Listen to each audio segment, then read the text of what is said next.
Le 19h30, Nathalie Malleux. Madame, Monsieur, bonsoir, bienvenue dans cette nouvelle édition. À la une, la grogne des médecins spécialistes en formation.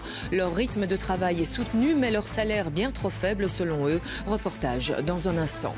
Elle a trouvé de meilleures conditions de travail de l'autre côté de la frontière, au Luxembourg. Comme Fanny, de nombreux infirmiers et infirmières désertent les hôpitaux belges. L'histoire de cet homme plaqué au sol par la police ressemble cruellement à celle de George Floyd. Cette nouvelle vidéo choque les États-Unis. Explication dans ce journal. Ce convoi maritime est exceptionnel, 190 mètres de long pour un transport de 32 000 tonnes de bobines d'acier. Liège n'avait plus vécu pareille livraison depuis la fermeture de ses hauts fourneaux. Enfin, gros plan sur des joyaux de l'architecture coloniale française. Nous vous emmenons à Grand-Bassam, en Côte d'Ivoire. Ces bâtiments classés sont rénovés par des passionnés.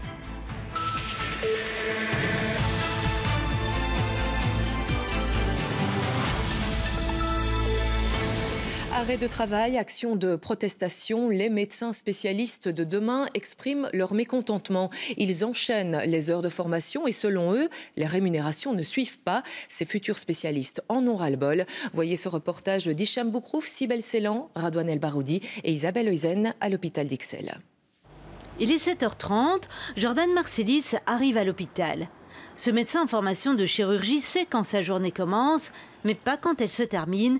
Et en un mois, les heures peuvent s'accumuler. Ça peut être 240 heures, ça peut être 280 heures, ça peut être 340 heures. Ça vous est déjà arrivé, 340 heures par mois? Ça m'est déjà arrivé. 1h30 plus tard, Agathe Rabattu termine sa garde au service de gynécologie, une garde un peu plus longue que prévu. Un peu plus que 24 heures, clairement. Combien d'heures? On doit être à presque 30 heures. Elle ne se plaint pas du nombre d'heures, ça fait partie du métier. Mais ce qu'elle ne digère pas, c'est comment cette garde risque d'être valorisée. Elle ne sera ni valorisée, ni rémunérée. Déjà qu'on n'était pas extrêmement bien payé, mais c'était au moins ça. Et maintenant, ce sera moins que ça. Et il n'y a pas que les gardes, il y a aussi les heures supplémentaires. Si aujourd'hui, à 16 heures, un patient arrive avec une appendicectomie, je ne peux m'en aller et laisser le chef seul. Il a besoin de moi pour opérer, le patient a besoin de moi. Ça va, 1, imputer en ma formation, et 2, je vais rester malgré la planification d'horaire et je ne serai pas payé. Alors, tous deux et leurs collègues en formation ont manifesté devant l'hôpital. Ils ont débrayé pendant 1 heure pour faire savoir qu'ils n'accepteraient pas un texte qu'ils qualifient de torchon. Du côté de la direction, on veut les rassurer. Toutes les directions des hôpitaux publics à Bruxelles l'ont réaffirmé et je pense qu'aussi dans l'ensemble du réseau ULB à Bruxelles, nous ne sommes pas pour dévaloriser un statut qui amène un équilibre entre la vie privée, la vie publique et un certain confort, même si c'est un apprentissage dur, intensif, long pour devenir spécialiste. Mais ces futurs spécialistes veulent plus que des mots et ils semblent très déterminés à faire entendre leur voix. Et apparemment, ils ont été entendus par le ministre de la Santé. Frank Vandenbroek a affirmé que des moyens supplémentaires seraient libérés pour ces médecins spécialistes en formation.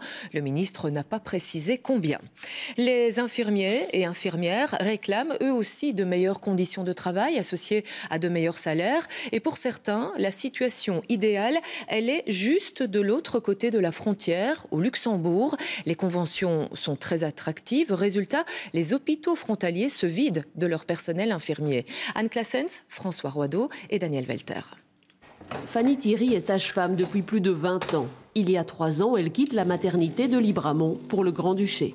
Il arrive un moment où on a un petit peu envie de changer d'air et en plus, moi personnellement, c'est un moment où nos besoins financiers ont augmenté parce qu'on a 5 enfants, l'aîné à 18 ans, les études arrivent, donc voilà, il fallait penser à ça. Habitant à Bertry, elle peut désormais tirer une croix sur ses 10 minutes de route. L'hôpital Grand-Ducal se trouve à 80 km, mais il y a des compensations.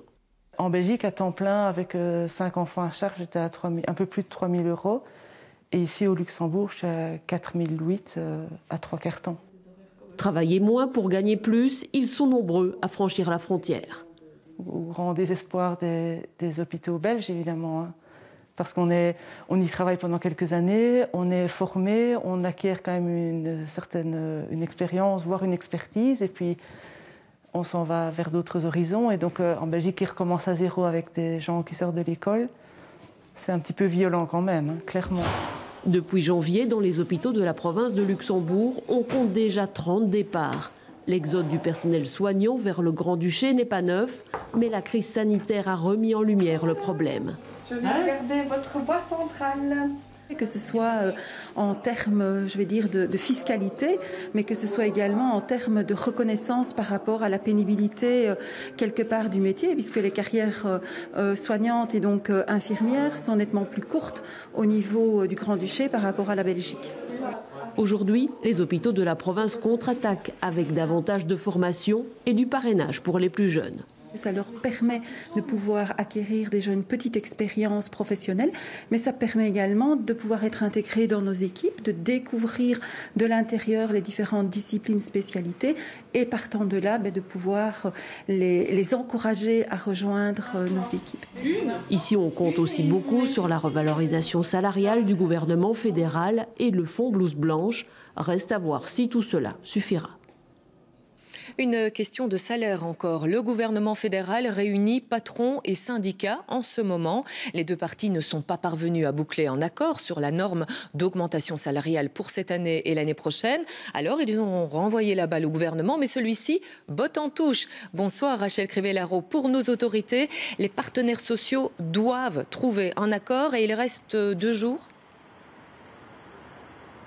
Oui, c'est vrai qu'en cas d'échec des négociations salariales, eh bien, en général, c'est le gouvernement fédéral qui reprend la main.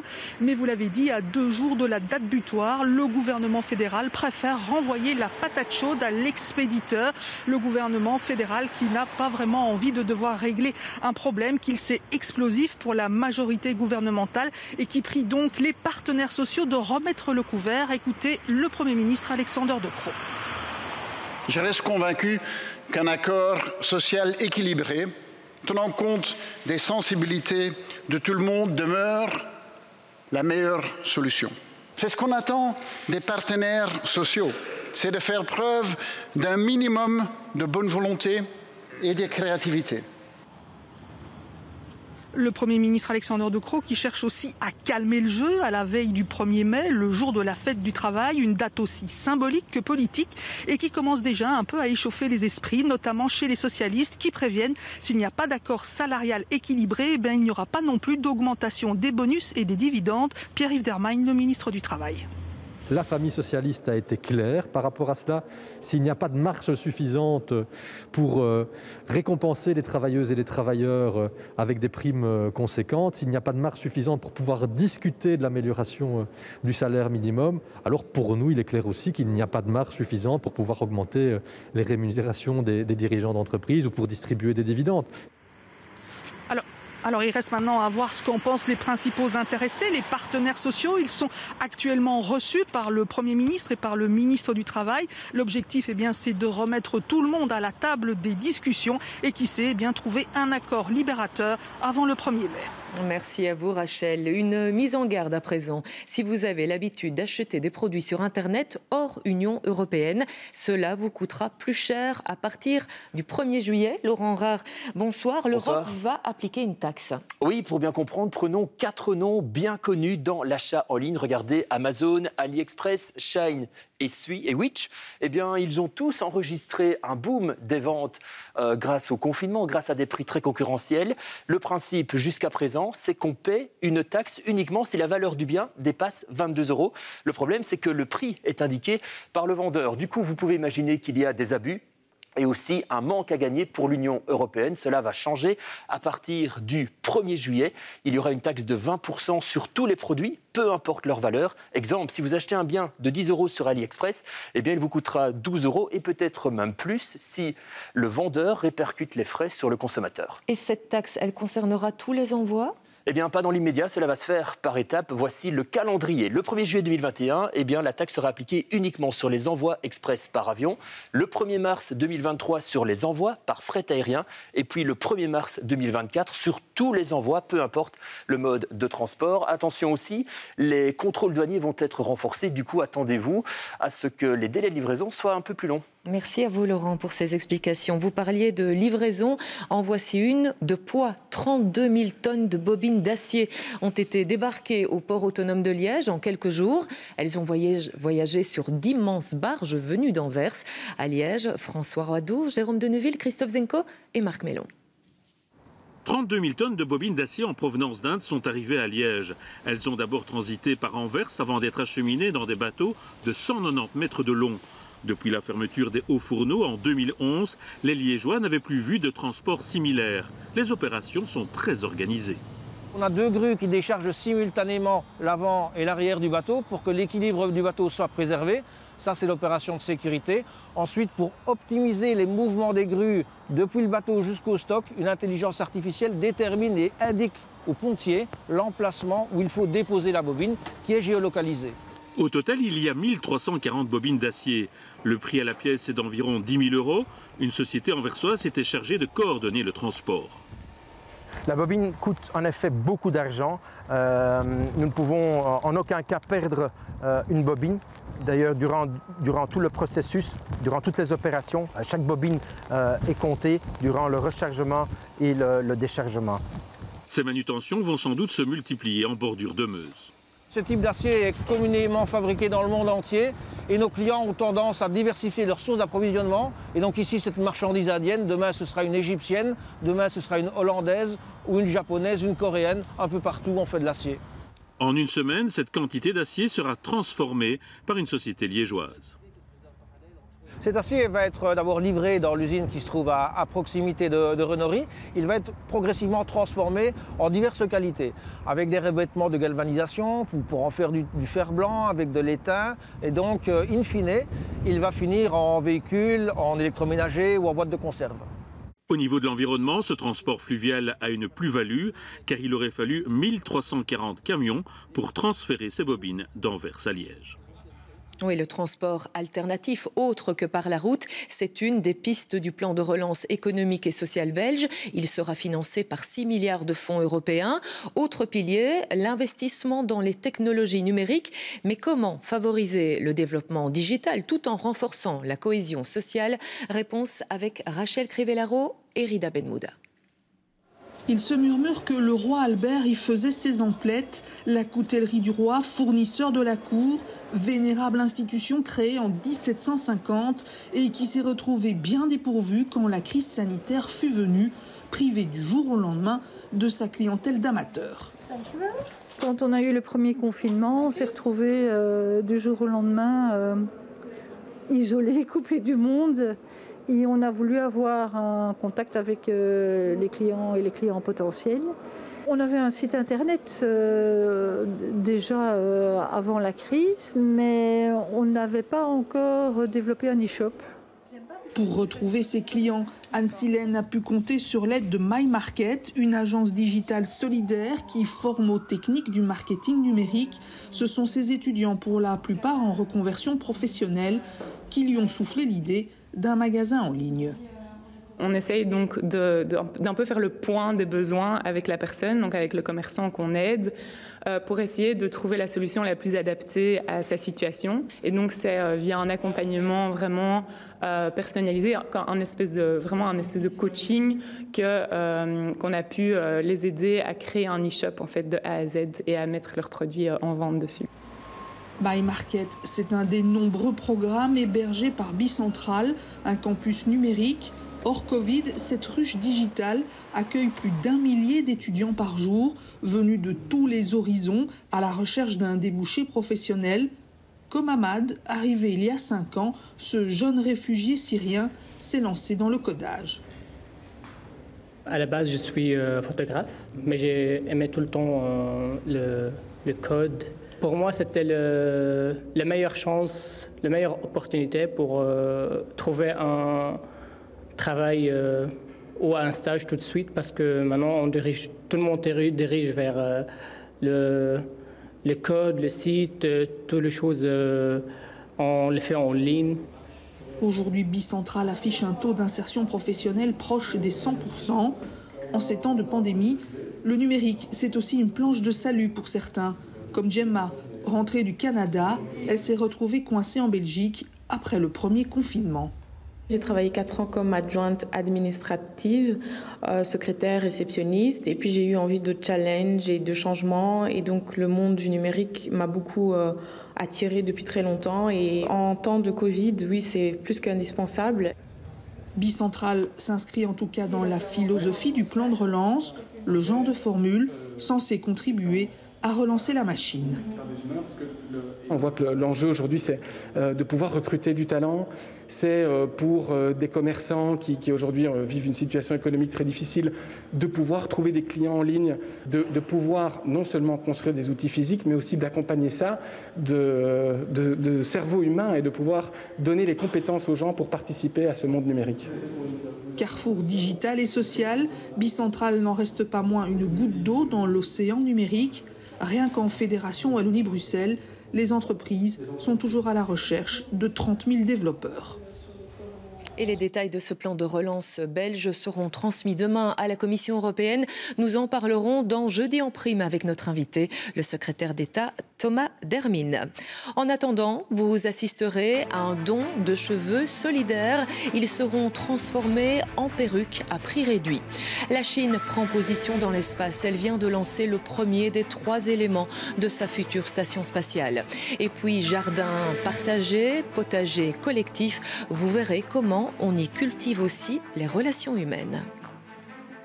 Et d'abord, cap sur les États-Unis avec une nouvelle vidéo choc publiée par la police d'une ville de Californie. Un homme est plaqué au sol par les forces de l'ordre. Il décédera d'un arrêt cardiaque.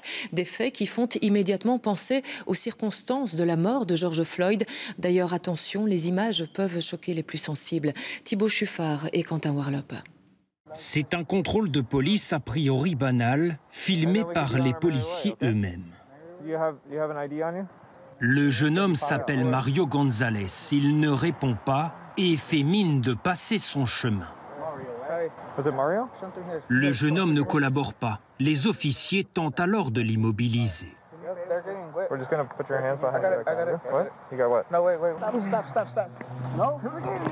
Pendant plusieurs minutes, les agents sont sur lui. L'homme se débat. Puis plus rien, plus de son, plus de mouvement non plus. Mario! Mario! Mario! L'homme est inconscient. Les policiers tentent alors des massages cardiaques. Wake up, buddy! Can we get an ETA on AFD? Wake up! Wake up! Wake up, Mario! La mort du jeune homme et la vidéo font scandale aux États-Unis et rappellent aussi l'immobilisation et la mort de George Floyd il y a tout juste un an. Le frère de Mario Gonzalez demande aujourd'hui des explications. We want the officers involved to be held accountable. 3 police officers held him face down on the ground. At one point, also a civilian was helping the officers hold Mario face down on the ground with weight on his back, which is well known in law enforcement going back decades, is extremely dangerous and carries a high risk of death. La police de la ville vient de réagir. I'm troubled by watching a young man lose his life at the end of this video. While the videos give us a lot of information, it's not the entire story. It's only part of the story. So the investigation is so critical. Les rapports d'autopsie et de toxicologie ne sont pas encore connus. 2 enquêtes parallèles sont en cours. 3 agents ont été suspendus préventivement. Oui, les États-Unis où Joe Biden a prononcé le discours qui marque les 100 jours de sa présidence. Rendez-vous au Congrès avec, fait exceptionnel, la présence de 2 femmes de pouvoir juste derrière lui, Kamala Harris, la vice-présidente, et Nancy Pelosi, la présidente démocrate de la Chambre. Alors Biden a martelé que l'Amérique allait de nouveau de l'avant et on retiendra aussi l'annonce d'un nouveau plan d'aide ciblé sur les familles et la classe moyenne, un plan financé par des hausses d'impôts et supporté en partie par les plus fortunés. It's time for corporate America and the wealthiest 1% of Americans to just begin to pay their fair share. Just their fair share. Plus près de chez nous, la France se lance dans un déconfinement par étapes. Le 3 mai, lundi donc, fini les restrictions de déplacement en journée. Le 19 mai, couvre-feu décalé à 21h et réouverture des terrasses, musées, cinémas et salles de spectacle avec un public limité. Le 9 juin, réouverture totale des cafés et restaurants, 6 personnes à table maximum. Et si la situation sanitaire le permet, toutes les restrictions seront levées le 30 juin. Si vous avez de longs cheveux, pourquoi ne pas en faire un don? Depuis plus de 10 ans, une ASBL récolte des cheveux et en fait des perruques à prix réduit. Elles vont en priorité aux femmes, 1 sur 9 en Belgique, touchées par un cancer du sein. C'est un reportage de Marie Bourguignon. Dion et Kelly ne se connaissaient pas il y a quelques heures. Pourtant, ils viennent de vivre la même expérience. Tous les deux ont fait le choix de donner leurs cheveux à une association. Leurs précieuses queues de cheval vont servir à confectionner des perruques. Moi, je suis étudiant en médecine en dernière année et j'ai eu l'occasion de croiser pas mal de patients sous chimiothérapie. Moi, je pense que donner ses cheveux, peu importe notre genre, mais c'est un petit geste, mais qui peut quand même remonter le moral de beaucoup de patients qui souffrent. Ce qu'on va faire, c'est travailler avec 2 queues de cheval pour conserver quand même un maximum aussi de longueur. Avec la latte, mesurer d'arriver bien aux 30 cm. Et on est parti. En fait, vous coupez 36 cm, comment ça va? Mais en fait, je me sens bien. Je pense que c'est le don de soi, le don pour les autres, oui. Enfin, je suis contente, vraiment. Et puis la coiffeuse me met à l'aise quand même, donc merci. Ces cheveux seront envoyés à l'ASBL Think Pink. L'Organisation nationale de lutte contre le cancer du sein vient en aide aux femmes atteintes de cette maladie. Depuis 13 ans et le début de son existence, l'ASBL a déjà reçu près de 200 000 dons de cheveux. On retrouve ici toutes les enveloppes qui viennent des 4 coins de la Belgique. Et donc on en a, à mon avis, une bonne centaine par sac. Et donc ça dépend des semaines, mais parfois on a 2-3 sacs et parfois on en a justement 5 ou 6. Il faut savoir qu'il faut entre 8 et 12 dons de cheveux en fonction du type de cheveux aussi pour faire une perruque en cheveux véritables. Et donc tous ces cheveux vont être triés et vont être revendus à un perruquier. Et grâce en fait au rachat de ces cheveux, nous on va pouvoir intervenir financièrement à hauteur de 200 € dans l'achat de la perruque. Une aide non négligeable car une perruque en cheveux naturels coûte minimum 1 500 €. Sandy fait partie des professionnels qui travaillent avec la ASBL Think Pink et fabriquent des perruques sur mesure. Une tâche méticuleuse qui demande de la passion et de la précision. Comptez entre 60 et 80 heures de travail pour fabriquer une perruque. Als we beginnen te knopen, met het knopen, we beginnen altijd met de contouren. Hier in de nek pakken we meestal dubbel geknoopt, zodat dat eigenlijk heel sterk is. Van boven gaat het vaak enkel geknoopt, omdat dat heel fijn en heel natuurlijk moet uitkomen. Ce savoir-faire, Chantal a pu en bénéficier il y a quelques mois pour l'achat de sa perruque. Elle est atteinte du cancer du sein depuis novembre dernier. C'est vraiment la chose la plus difficile. C'est la perte des cheveux pour une femme. Et j'ai eu la chance qu'on me dise qu'il fallait vraiment aller consulter un perruquier, etc. Et que finalement, ça faisait partie de la maladie et qu'il fallait vraiment passer par là. Pour Chantal, porter une perruque, c'est un moyen d'éviter le poids du regard des autres. Quand je sors juste avec un bonnet, j'ai le regard des gens qui... Tiens, elle est malade. Tandis que quand j'ai ma perruque, je n'ai pas ce regard. Et donc ça tient le moral. La tumeur de Chantal a aujourd'hui disparu grâce à la chimiothérapie. Son traitement n'est pas fini, mais si tout va bien d'ici quelques semaines, elle verra ses cheveux repousser. En Belgique, chaque année, 11 000 femmes sont touchées par le cancer du sein. Place à la conquête spatiale dans ce journal. La Chine a, elle aussi, l'ambition de construire une station dans l'espace. Elle veut y envoyer ses propres astronautes et le projet prend forme avec un premier module envoyé en orbite. On voit cela avec Pierre Huidard et Alice Debatty.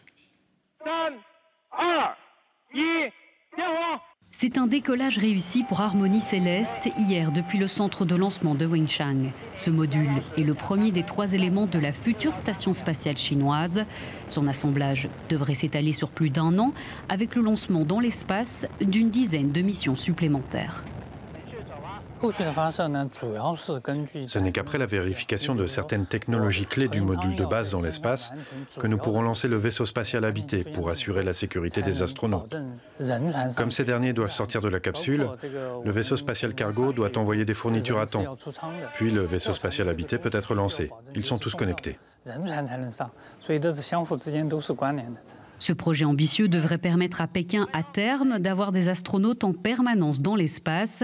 Une avancée majeure pour la Chine dans la conquête spatiale, qui veut se positionner en leader dans les années à venir. La Chine, c'est clairement le troisième acteur spatial après les États-Unis et la Russie. Ils montrent qu'ils sont capables de faire quasi tout et en fait, ils ont des ambitions extrêmement grandes, puisque l'idée, c'est même d'aller installer une base sur la Lune, notamment avec les Russes. Il vient d'annoncer justement cela il y a une semaine. Et donc, leurs ambitions sont vraiment très claires. C'est de ne pas laisser les Américains seuls maîtriser l'espace et notamment les ressources de la Lune dans le futur. La station spatiale chinoise devrait évoluer en orbite autour de la Terre d'ici 2022. Sa durée de vie sera de 10 à 15 ans.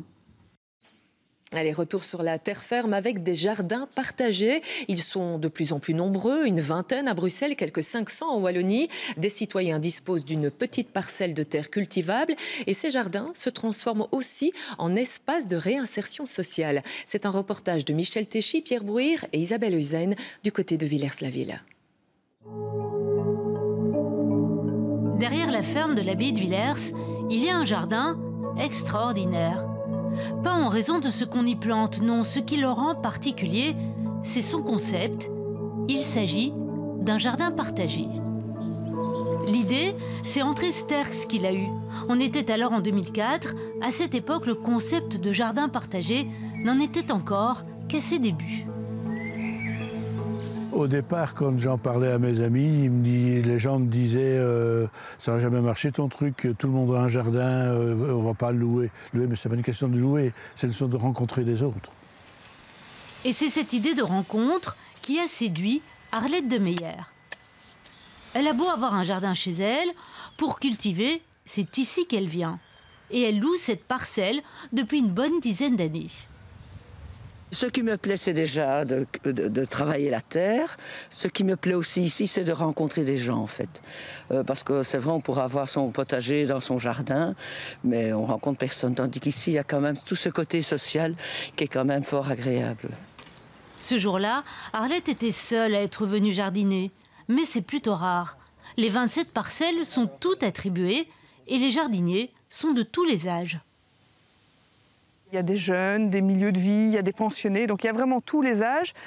Mais effectivement, ce sont des gens qui sont déjà sensibilisés à l'alimentation de qualité, au fait de se nourrir, au plaisir de cultiver ces légumes pour les manger. Donc on touche quand même un public déjà un petit peu averti. Mais tous les jardins partagés ne fonctionnent pas comme celui de Villers-la-Ville. À quelques kilomètres de là, il y a les jardins d'Agricoeur. Ils ont vu le jour l'année dernière. Sylvain Poli y vient au moins 2 fois par semaine. Son truc à lui, c'est plutôt le travail du bois. Qu'est-ce que ça vous apporte de venir ici? De me dépenser, de ne pas rester à la maison, vu le Covid, vu tout. C'est au moins on oublie. Comme j'ai des petits problèmes personnels et tout, ben voilà. Ça fait tout oublier, je suis content de venir là. Sylvain Poli est envoyé ici par le CPS de sa commune, tout comme Jonathan. En tout, une dizaine de personnes en situation difficile viennent travailler dans ce jardin. C'est une façon pour eux de reprendre pied. Le projet s'appelle La Maille, et ce n'est pas par hasard.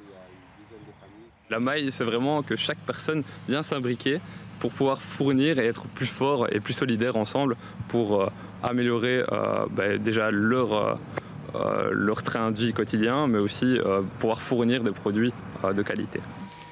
Et ce n'est pas tout. Agricoeur s'adresse aussi à de futurs agriculteurs. Comme Aurélie, elle dispose d'une parcelle pendant 1 an pour tester son projet agricole. Je suis vraiment contente de pouvoir tester et ne pas prendre de risques ici pendant une première année, en tout cas en termes d'investissement. Aucun jardin partagé n'est identique à un autre. Mais ils sont tous des lieux de rencontre, des lieux de partage, et ça en fait des petits coins de paradis.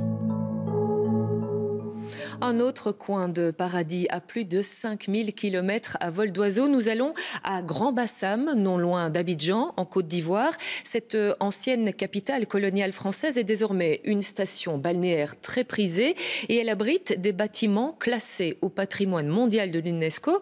Alors certains sont en ruine, mais d'autres sont rénovés grâce à des passionnés. Voyez ce reportage à Grand Bassam de Yacine Siyov et John Amaro. Niché entre la lagune d'Ébrié et l'océan Atlantique, c'est un trésor unique en Côte d'Ivoire, Grand Bassam. À perte de vue, une plage de sable fin, bordée de bars et de restaurants. Chaque week-end, Ivoiriens comme expatriés viennent y fuir pour quelques heures la frénésie d'Abidjan. C'est proche d'Abidjan, voilà. Donc c'est plus facile de venir ici. C'est proche. Et puis bon, il y a la mer, le soleil, le beau temps. Je vais tout le temps ici. C'est calme, c'est posé. Il y a de la bonne ambiance aussi. Mais ce paysage de carte postale n'est pas la seule merveille de Grand Bassam. À quelques hectomètres de la plage se cache un autre trésor que des milliers de touristes viennent découvrir chaque année, le quartier France. C'est ici que des colons français installèrent leur capitale en 1893. La ville devient alors un comptoir commercial important en Afrique de l'Ouest. Certains bâtiments laissent encore imaginer la richesse de la ville au début du XXe siècle. Peter Tayoro, guide à Grand Bassam depuis plus de 20 ans, en connaît l'histoire sur le bout des doigts.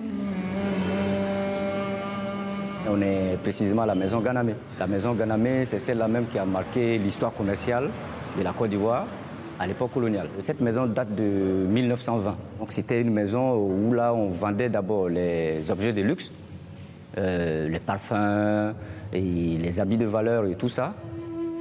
Inscrit au patrimoine mondial de l'UNESCO, le quartier France de Grand Bassam est pourtant en péril. La végétation recouvre la plupart des bâtiments historiques et nombre d'entre eux menacent de s'effondrer. La raison ? Le manque de moyens de la municipalité et de l'État ivoirien pour restaurer ces maisons abîmées par le temps. Pour Peter Tayoro, il y a urgence, au risque de voir disparaître un pan de l'histoire de la Côte d'Ivoire. Si on perd tous ces bâtiments qui aujourd'hui font qu'on parle de l'histoire de la Côte d'Ivoire et que demain on ne les a plus, ça veut dire que la Côte d'Ivoire n'a plus d'histoire. Et un peuple qui n'a pas d'histoire est un peuple qui est mort. Voilà, donc la réhabilitation, franchement, s'impose. Pour redonner vie à ce patrimoine dégradé, certains n'ont pas attendu l'aide de l'État. Ces dernières années, plusieurs maisons du quartier France ont été restaurées, comme cet immeuble dont le rez-de-chaussée a été transformé en restaurant et l'étage en appartement. Ici, c'est le séjour. On a tout refait, ça fait 5 ans. C'était dans un état bien délabré. Luc Rago est architecte. Il est installé depuis 8 ans en Côte d'Ivoire et il est tombé amoureux de Grand Bassam et de ses vieilles bâtisses. Lorsqu'il achète cette maison, elle est en ruine. Luc décide alors de la rénover à ses frais. Dans 2 mois, j'ai tout fait là. Je connaissais déjà le bâtiment vu que j'avais déjà restauré à côté. On essaye d'entretenir un patrimoine et puis sauver une partie de l'histoire. Je ne serais pas aussi orgueilleux pour le dire, mais en tous les cas, sauver ce bâtiment. L'architecte ne compte pas s'arrêter là. Il a déjà identifié d'autres bâtiments qu'il compte restaurer. Grâce à ce type d'initiative, dans les années à venir, Grand Bassam retrouvera peut-être son lustre d'antan. Et voilà qui referme ce journal, mais restez avec nous tout de suite. Nous accueillons un des nouveaux visages du Parti socialiste, le secrétaire d'État Thomas Dermine. C'est son tout premier jeudi en prime et il vient nous parler dans des gros dossiers de l'après-Covid. Interview tout de suite donc de Thomas Dermine avec Thomas Gadisseux.